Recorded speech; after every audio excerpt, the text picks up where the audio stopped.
What's the most twisted thing your parent demanded you lie about? My mother slid a paper across the kitchen table and said, "Tell the judge your father touched you, or you'll never see your little brother again." My parents had been divorcing for 3 months after Dad caught Mom with her boss. But this was something else entirely. "I won't get custody without leverage," Mom explained. "Your father makes $300,000 a year. I make 40. Unless you say this happened, we'll be homeless." My 8-year-old brother Archie sat next to me, eating cereal. I noticed him wince when he reached for his spoon and caught a glimpse of purple bruising under his sleeve. Mom had said he fell off the swings yesterday. "I already told Mrs. Jenkins at school about what your dad did," Mom said with a wink, and my stomach dropped. Mrs. Jenkins was the guidance counselor. "There's no going back now, Cleo." The thing was, I knew exactly what Mom was capable of. Last week she'd been drunk by noon, and I'd seen her raise her hand toward Archie. So I shoved him into the bathroom with his iPad and locked the door, then gave Mom 2 of her Xanax and made up a story about breaking her favorite vase to redirect her rage onto me instead. It worked. It always worked when I was there. Archie had whispered to me that night, his small voice breaking, "Mommy hurts me when you're at Dad's." I recorded it on my phone, not knowing what else to do. "I've already scheduled therapy appointments for your trauma," she said, sliding more papers across the table. "Just stick to the script." The papers had practice questions. "Where did he touch you? How often? What did he say to keep you quiet?"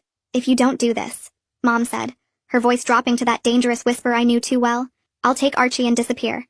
You'll never find us." The threat hit me like ice water. I looked at my little brother, remembering how I'd feel his bruised ribs against my back when he curled up behind me. That night, I lay awake staring at family photos on my phone. Dad teaching me to ride a bike. Dad at every single recital, every soccer game. The next morning, I went to Dad's apartment. He looked terrible. Hadn't been sleeping, hadn't been eating right. "The school called," he said, confused. "They asked me if everything was okay at home. They wouldn't tell me what was wrong. Cleo, is someone bullying you? Whatever happens, I'm here for you." I almost broke down right there. Almost told him everything. But Archie's bruises flashed in my mind.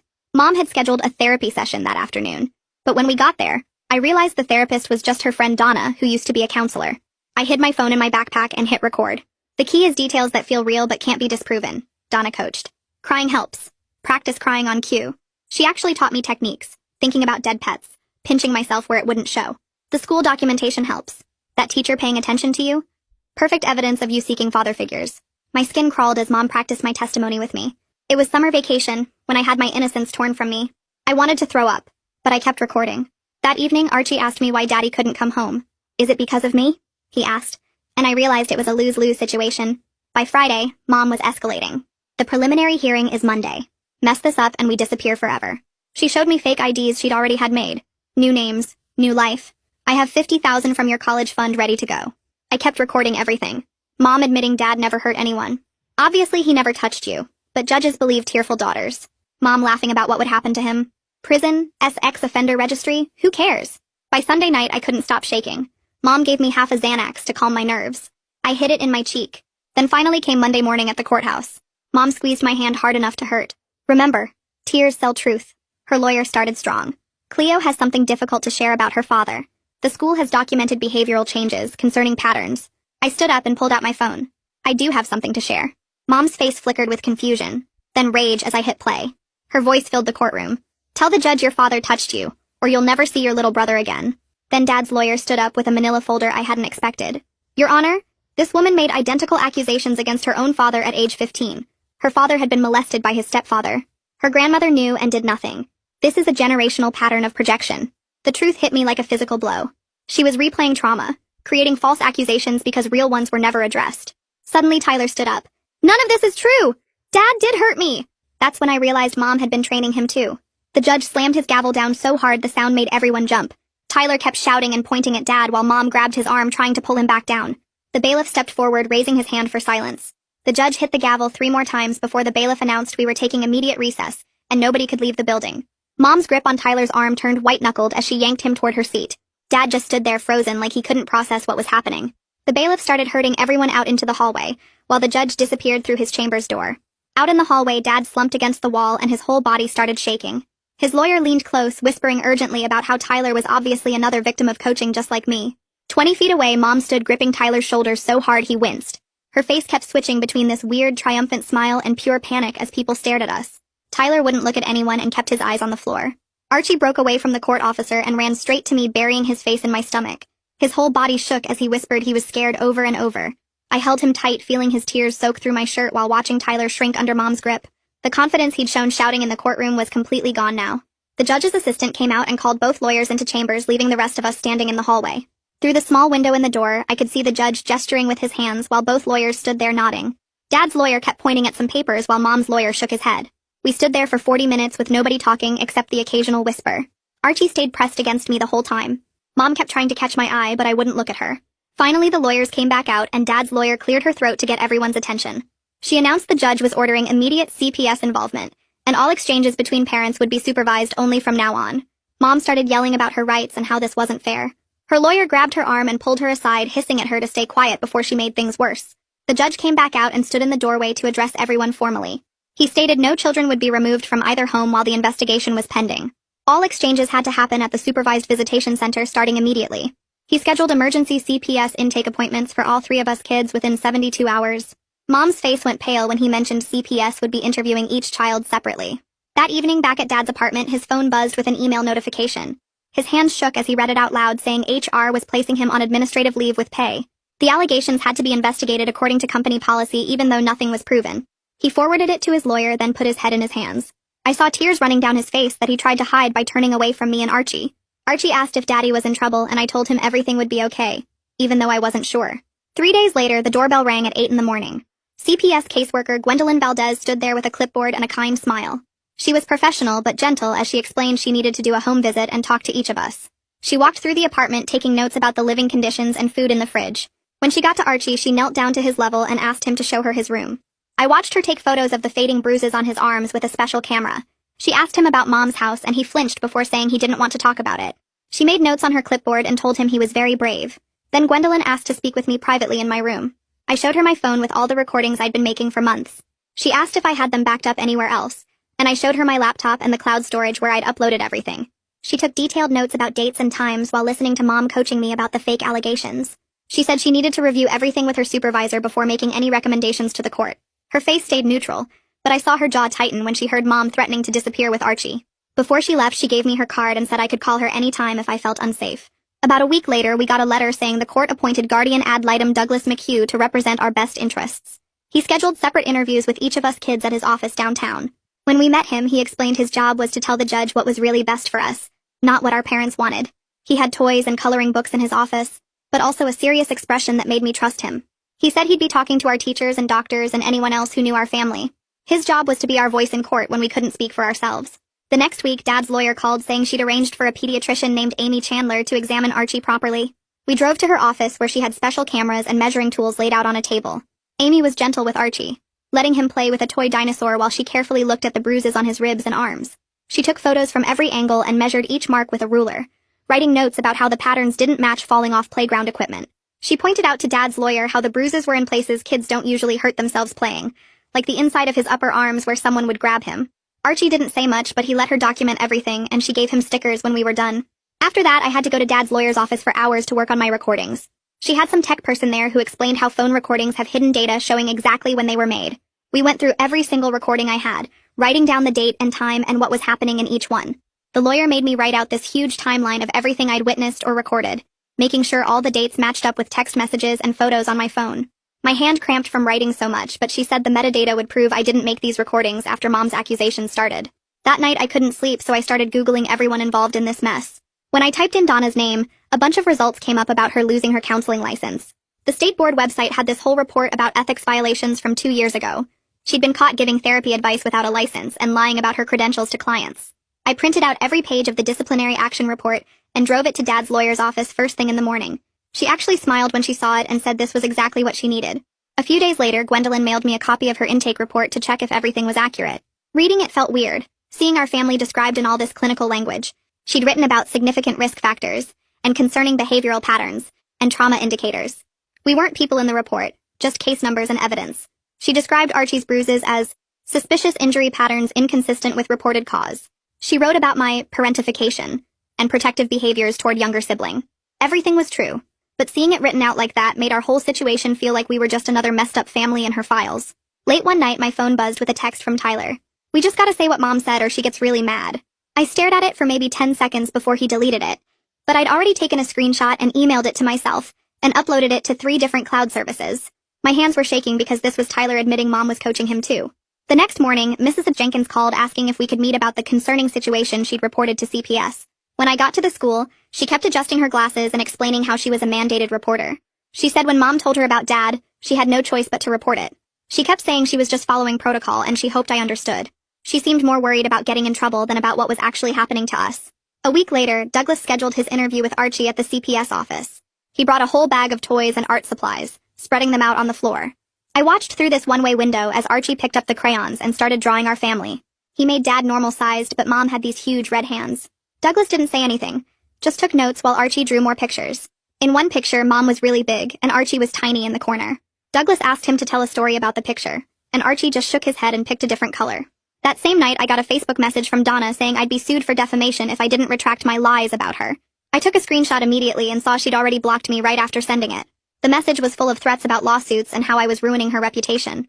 I forwarded everything to Dad's lawyer, who said to keep documenting any contact from her. The financial stuff was getting bad too. Dad sat me down one evening and broke down crying, saying the legal fees had already hit $30,000.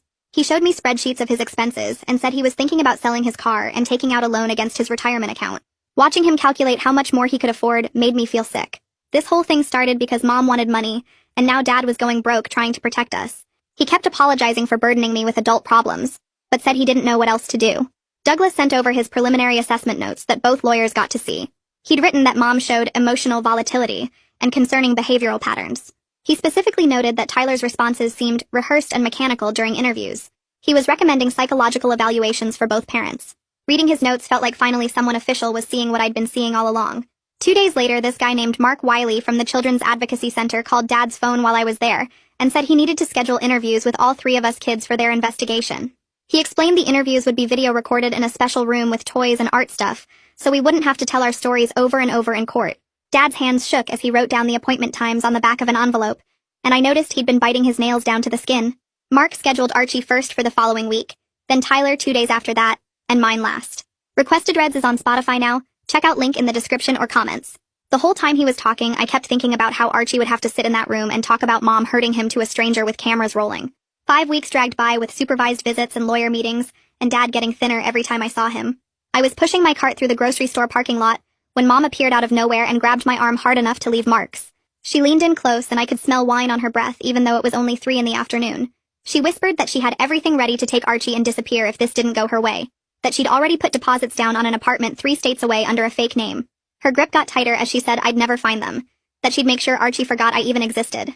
She let go and walked away before I could say anything, leaving me standing there with my groceries and my arm throbbing. The morning of Archie's interview at the CAC, Dad drove us to this building that looked like a regular house from the outside with a playground in the back. Mark met us in the waiting room and took Archie to a bright room with beanbags and shelves full of toys, while Dad and I watched through a monitor in another room. Archie picked up some action figures and started playing while Mark sat on the floor near him, not pushing, just asking easy questions about school and friends first. After about 20 minutes, Mark asked if anyone ever hurt him or made him feel unsafe, and Archie stopped playing with the toys. He said real quiet that Mommy gets mad and hits when I'm not there to stop her, and my chest got so tight I could barely breathe. Mark stayed totally calm and just nodded, writing notes on his clipboard while Archie went back to the toys. Archie didn't say anything about Dad doing anything bad to him or anyone else, just kept talking about how Mom would grab him too hard and shake him when she got angry. Tyler's interview happened 2 days later, and Mom brought him while Dad and I watched from the observation room since the judge said we had the right to observe. Through the speaker we could hear Tyler telling Mark about Dad touching him in bad ways, but the words sounded weird and rehearsed, not like how Tyler usually talked. He used the exact same phrases from that recording I had of Donna's coaching session, even pausing in the same weird places like he was trying to remember his lines. Mark asked him to describe what happened in his own words, and Tyler got confused, kept looking at the door like he wanted Mom to come help him. He started mixing up details, saying things happened at Dad's apartment when Dad hadn't even moved out yet during the time he was talking about. Mark took notes about everything, but his face stayed neutral the whole time. That same week, Dad got a letter from his bank with a statement showing Mom had withdrawn $50,000 from my college fund the day before our first court hearing. The account was supposed to be restricted for education only with both parents' signatures needed for withdrawals, but somehow Mom had gotten around that. Dad took the statement straight to the bank manager who pulled up all the records and made certified copies showing the restrictions and the unauthorized withdrawal. The bank manager said they'd cooperate fully with any legal investigation and gave Dad a stack of papers documenting everything.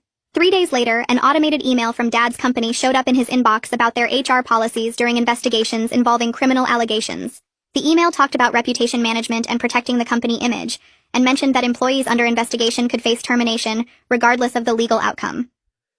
Dad just stared at his laptop screen for like 10 minutes without moving, and I saw him pull up job listing websites later that night when he thought I was asleep. The next supervised visit between Mom and Archie happened at the visitation center, while Gwendolyn observed from behind the one-way glass.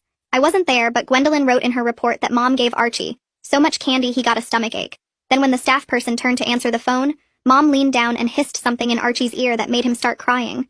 Mom didn't know the whole room had cameras recording everything including audio, and Gwendolyn made sure to note the timestamp for the video. I spent that whole weekend at Dad's apartment going through boxes of family photos and screenshots of text messages on my laptop, organizing everything to show how involved Dad had always been in our lives. Every single soccer game had pictures of Dad cheering on the sidelines. Every school play had videos he took from the front row. Every birthday party showed him helping with decorations and cake. I printed out years of texts between him and Mom about pickups and drop-offs and doctor appointments and school conferences, highlighting every time he rearranged his work schedule to be there for us.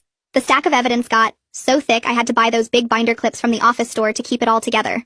While doing research online about custody cases, I searched Donna's name and found this PDF of a complaint another family had filed with the state board about her 3 years ago. They said she'd coached their kid to lie in their custody case too, and the board had investigated her for ethics violations. I downloaded the PDF immediately, and made copies on 3 different flash drives, plus uploaded it to 2 cloud services in case it disappeared from the website. 2 days later, Mom's lawyer sent Dad's lawyer this cease and desist letter about my recordings, claiming they were made illegally and couldn't be used in court. Dad's lawyer sent back a response the same day with the state law about one-party consent for recordings, which meant I only needed my own consent to record conversations I was part of, completely shutting down Mom's threat to have them thrown out. Douglas stood up at the next court date and told the judge both parents needed full mental health checks from a real court doctor. Mom's face got red and she started arguing about her rights, but the judge cut her off and said she'd do it or lose custody completely. The court picked this older woman psychologist who'd been doing these evaluations for 20 years and scheduled Mom for the following Tuesday and Dad for Thursday. I went with Dad to his appointment and sat in the waiting room for 3 hours while he answered hundreds of questions and did all these weird tests with shapes and patterns. Mom went to hers, but I heard from Tyler later that she kept stopping to argue with the doctor about every single question. 2 weeks passed before the status conference where both lawyers met with the judge in this small conference room next to the courtroom. Dad and I sat on a bench outside and I could hear voices through the door, even though I couldn't make out exact words until the psychologist came out to use the bathroom. And I heard her telling someone on the phone about Mom having major unresolved trauma with projection tendencies, while Dad just showed normal anxiety from the situation. That same night, I was going through Mom's old laptop that she'd left at Dad's apartment months ago, when I found her Facebook messages still logged in. There were dozens of messages between her and Donna from 3 months back, talking about payment for the therapy sessions that were actually coaching sessions. Donna kept mentioning she needed $5,000 for her own lawyer, because of some complaint against her license, and Mom promised to pay her from my college fund once she got access to it. I took pictures of every single message with my phone and made screenshots and saved them to 3 different cloud accounts. The next supervised exchange happened at the visitation center on Saturday, and Tyler grabbed my arm in the parking lot while Mom was still in the bathroom. He looked scared and kept checking over his shoulder before telling me he couldn't remember what was real anymore because Mom kept telling him things happened, but his brain felt fuzzy about it all. He said when he asked Mom questions about the details, she'd get mad and yell at him for not trusting her, and then make him practice the story again until he got it right. Archie had been doing better at Dad's for a few weeks, but after that Saturday visit, he started wetting the bed every single night. Dad bought special mattress covers and never got mad about it, but I could see him writing everything down in this notebook he kept for court. Amy came to the apartment to check on Archie and documented the bedwetting as a trauma response in her medical notes, taking pictures of the calendar Dad had been using to track it. Mom couldn't stay off social media even with the judge's orders, and started posting these vague things about protecting innocent children from monsters, and how the system fails real victims. She'd post them at like 2 in the morning, then delete them by 6. But I set up alerts on my phone so I'd wake up and screenshot everything before she could remove them.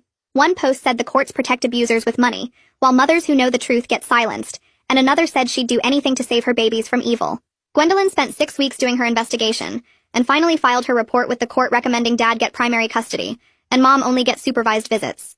She wrote that there was substantial risk of emotional and physical harm in Mom's care, based on all the documented evidence including the recordings and medical reports and witness statements.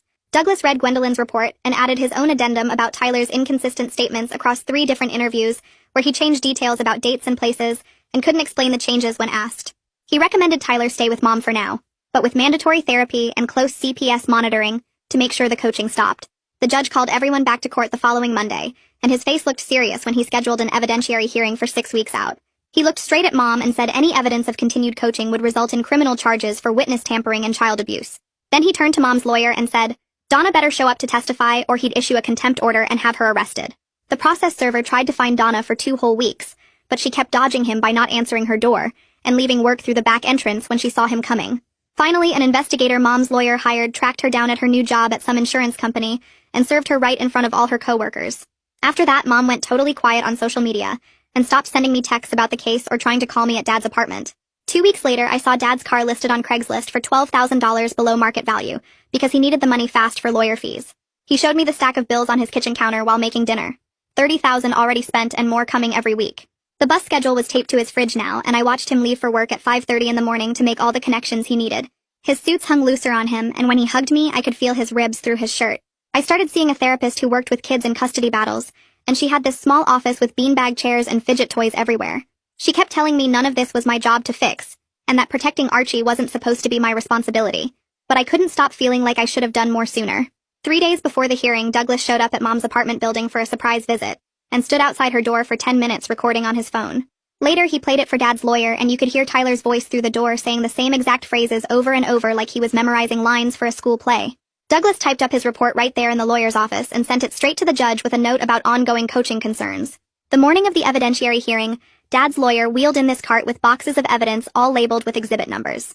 She spread out 12 different stacks on the table, including my phone recordings printed in transcript form, Dad's bank statements showing the $50,000 withdrawal, Amy's medical reports with photos of Archie's bruises and screenshots of Mom's deleted social media posts. Mom's lawyer stood up immediately objecting to half the evidence, saying it was obtained improperly or wasn't relevant, but the judge looked through each item carefully. When Mom's lawyer tried to get my recordings thrown out, saying I was too young and too biased to be credible, the judge held up the transcripts and said the words speak for themselves regardless of who recorded them. The court reporter's fingers flew across her keyboard trying to keep up as both lawyers argued about every single piece of evidence. Donna showed up on day 2 with her own lawyer, who looked nervous and kept whispering in her ear. When Dad's lawyer asked Donna about the coaching sessions, she immediately said she was invoking her Fifth Amendment right against self-incrimination. The judge leaned forward and asked if she understood what that meant, and Donna's lawyer jumped up, saying his client would only answer that she provided emotional support to a friend. Every other question got the same response about the Fifth Amendment, and Donna kept looking at Mom, who was shaking her head slightly. Tyler appeared on the TV screen from another room in the courthouse for his testimony, and you could see him fidgeting with his shirt collar. Dad's lawyer asked him to describe what happened, and he started talking, but then stopped and said he couldn't remember the date. Then he said it was summer, but later said it was during school, and when asked which one was right, he looked confused and said Mom helped him remember better. His voice got smaller and smaller until the judge said they could take a break, and when they came back, Tyler just said he wanted to go home. Mark testified next about his interviews at the Advocacy Center and pulled up his notes on a laptop. He explained how Archie had disclosed physical abuse from Mom during their session, but never mentioned anything sexual happening with anyone. Then he showed a comparison chart of Tyler's statements, highlighting phrases that kids don't normally use, like robbed of innocence and shattered trust, which were the exact same words from Donna's coaching session I'd recorded. The psychological evaluator took the stand last and spent an hour going through her evaluation results. She explained how Mom showed clear signs of unresolved childhood trauma that she was projecting onto Dad, and recommended intensive therapy before any unsupervised contact with kids. She also said Dad's evaluation showed normal stress responses to false allegations, but no concerning psychological patterns. After 3 full days of testimony, the judge called everyone back into the courtroom and started reading his temporary orders. He gave Dad primary custody of me and Archie effective immediately, with Mom getting supervised visits only at the court visitation center. Tyler would stay with Mom, but with mandatory weekly therapy and monthly check-ins from CPS to monitor for any continued coaching. Mom started crying and her lawyer asked for reconsideration, but the judge said these orders would stand until the final hearing in 6 months. Dad's hands shook as he signed the custody papers, and Archie grabbed my hand so tight it hurt, but he was smiling for the first time in weeks. The judge wasn't done yet and kept talking while Mom's lawyer shuffled papers trying to find something to object to. He looked straight at Mom and said any more coaching or false claims would mean criminal charges, and she had 2 weeks to start therapy, or lose all visits completely. Mom's face went white and she started to argue, but her lawyer grabbed her arm and shook his head hard. The bailiff walked over and stood near their table while the judge kept listing requirements, and Mom had to sign papers saying she understood. 3 days later, Dad went back to work, but things were different now, with people whispering when he walked past their desks. His boss called him into the office and explained that HR was putting him on something called performance monitoring, which meant they'd be watching everything he did. Dad came home that night and threw his laptop bag on the couch harder than normal, and I saw the email on his screen about the promotion he'd been working on for 2 years going to someone else. The first supervised visit happened 2 weeks later at this building downtown with cameras everywhere and a lady watching us the whole time. Mom showed up wearing too much makeup, trying to cover how tired she looked, and she kept switching between crying about how we ruined her life and saying she forgave us for lying. Archie pressed against my side the whole hour and wouldn't look at her even when she tried to show him pictures on her phone. The supervisor wrote notes every time Mom raised her voice or reached toward us too fast, and Mom noticed and got madder. My first therapy appointment was the next day with this woman who had toys and books all over her office even though I was too old for them. She asked me about taking care of Archie, and I told her about making his lunches and checking his homework and knowing which cartoons helped him sleep. She wrote something down and said the word parentification, which I had to look up later on my phone. We spent the whole session talking about how I'd been doing grown-up stuff since I was little, like managing mom's moods and protecting Archie. Douglas called Dad every month with updates and told us Tyler wasn't going to therapy regularly because Mom kept switching therapists. She'd take him to one for a few sessions, then say they were biased against her, and find a new one who didn't know the case yet. Tyler had been to 4 different therapists in 3 months, and none of them could make real progress when Mom kept starting over. 6 months passed, and we had routines at Dad's apartment with Archie sleeping through most nights without nightmares. He still had bad nights after visiting Mom where he'd wake up crying or wet the bed, but he was getting better faster each time. Dad bought him a nightlight that looked like stars on the ceiling, and we'd count them together when he couldn't sleep. I was doing homework one night when my phone buzzed at 2 a.m. with this long text from Mom saying she never meant for things to go this far. She wrote about how she was sorry and loved us and just wanted her family back, and maybe we could work things out. By the time I woke up, she'd sent 20 more messages taking it all back and saying I manipulated her when she was emotional and vulnerable. The 6-month review hearing came up, and we all went back to the same courtroom with the same judge reading through reports from Douglas and the supervised visit center. He kept the current orders exactly the same and added that Mom had to complete parenting classes on top of her therapy, which she still hadn't really started. He set another review for 6 months later and said stability was the most important thing for kids right now. I spent a whole weekend writing up instructions for Archie's school about his triggers and what helped him calm down when he got scared. The list had stuff like letting him call Dad if he had a panic attack and not making him talk about Mom if he didn't want to. The school counselor thanked me but said really gently that Dad should probably be handling this kind of thing, not me. Douglas called one day asking if I'd meet Tyler at a coffee shop with him there to supervise and make sure things stayed calm. Tyler looked smaller than I remembered and kept playing with his phone case while we sat at a corner table away from other people. He asked if I hated him without looking up, and I told him I didn't hate him, and none of this was his fault, because Mom did the same thing to him she tried with me. He nodded and said he knew Dad never really hurt him, but Mom got so mad when he tried to say that and he was scared of her. We started meeting with Tyler every few weeks at that coffee shop with Douglas there, watching us talk about normal stuff like school and video games instead of court stuff. Dad and I got into this routine where he'd start dinner around 6 while I sat at the kitchen table with Archie going through his spelling words and math problems. Dad would chop vegetables with his back to us, but I could see his shoulders tense up sometimes, and he'd stop cutting for a minute to take deep breaths. I still checked all the locks twice before bed and kept my phone charged and ready in case Mom showed up, even though the restraining order said she couldn't come near our building. Archie started sleeping better after a few months and stopped asking if Mom was coming to get him every time someone knocked on the door. The supervised visit center sent reports saying Mom was showing up to her therapy sessions and actually participating instead of just sitting there angry. During one visit, Archie actually talked to her about his new teacher instead of just nodding when she asked questions, though when she reached out to hug him goodbye, he stepped back and she had to settle for a wave. Tyler's therapist called Douglas one afternoon saying Tyler had finally admitted in session that he knew Dad never touched him and that Mom had taught him what to say. Mom apparently stood up and walked out of the session, but Tyler's grandmother brought him back the next week and kept bringing him even when Mom refused to go. 8 months passed with Mom doing her therapy and parenting classes while we settled into life at Dad's apartment. The judge reviewed everything at our next hearing and said Mom could have unsupervised daytime visits if her therapist thought she was ready. Her therapist stood up and told the judge Mom had made real progress understanding her own trauma and how she'd been hurting us. Archie agreed to try a Saturday afternoon with just Mom at the park, and when Dad picked him up 4 hours later, Archie was actually smiling and showing him a rock collection they'd started together. Dad's old company never called him back, but he found a job at a smaller firm doing similar work for less money. He said not having to explain our situation to coworkers who already knew was worth taking the pay cut. Archie joined a soccer team that practiced at the field behind his school, and Dad signed up to help coach even though he'd never played soccer in his life. Mom started showing up to games wearing regular clothes instead of the dramatic outfits she used to wear to court, and she'd stand on the opposite sideline from Dad, but she'd cheer for Archie without making it about herself. Tyler asked his grandmother if he could join the team too, and pretty soon he and Archie were passing the ball back and forth at practice like regular brothers. I spent months filling out college applications and financial aid forms, trying to figure out how to pay for school without my college fund. The acceptance letter from state came with enough grants and scholarships to cover everything Mom had taken plus meal plans and books. Dad read the letter 3 times before he started crying and pulled me into this tight hug saying he was proud of how I'd protected everyone when things got bad. The week before I left for college, I started packing boxes in my room, while Archie sat on my bed asking if I'd still text him every day. Dad brought home a label maker from work and typed out neat labels for each box with my dorm address, while Archie decorated them with stickers from his collection. Mom sent a text saying congratulations on getting into state, and that she was proud even though she knew I probably didn't want to hear from her. We weren't some perfect family that worked everything out and got back together like nothing happened, but we were all in therapy and trying to figure out how to move forward. Dad still had panic attacks sometimes, and I still recorded conversations just in case, but Archie was laughing again and making friends. and that felt like enough for now. That's it for today's story. Thanks for letting me share it with you. I really do hope it brightened your day even a little. Stick around by subscribing and we'll do it again soon.